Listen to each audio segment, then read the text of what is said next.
Over a year after fire gutted the Manila Central Post Office, Rappler revisits this historical building which once served as a communication center of Filipinos.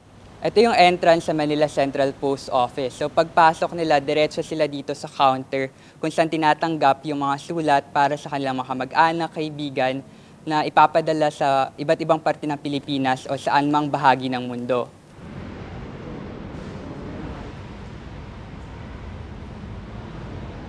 Once, letters traveled through this grand hall, connecting families, lovers, strangers across oceans. Now, bent metal columns, rusted railings, chipping paint, and smoke-darkened walls bear the marks of the fire that left this landmark in ruins. There's a mountain of burned letters piled up, undelivered. For longtime employees, the post office wasn't just a workplace. It was a place where stories came to life. Nalungkot kami. Kasi parte na ng buhay namin ang post office. Dito kami sa second floor dito sa mezzanine na to.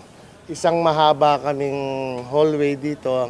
Nandito lahat ng buong kartero ng Maynila. Kartero sa post office. Napakahalaga po nung building na to, kaya nung nasunog, talaga pong nakakalungkot at halos napaluha kami.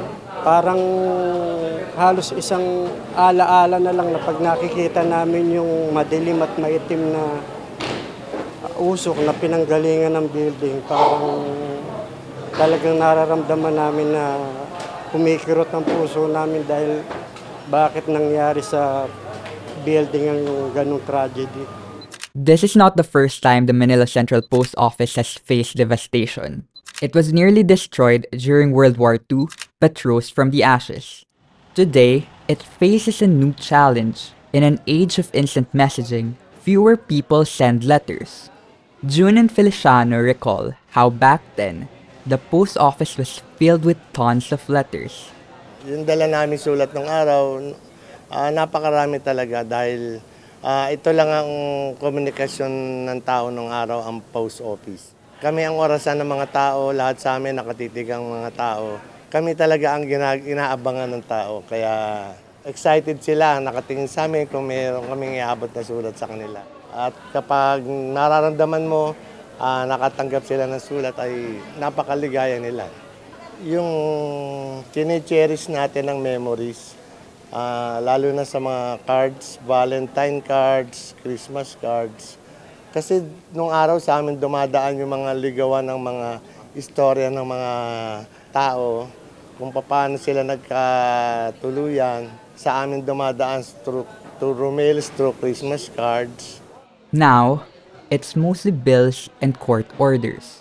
The Philippine Postal Corporation reported a staggering net loss of over 430 million pesos in 2022, strained by the declining number of traditional letter senders and the cost of free services for government agencies.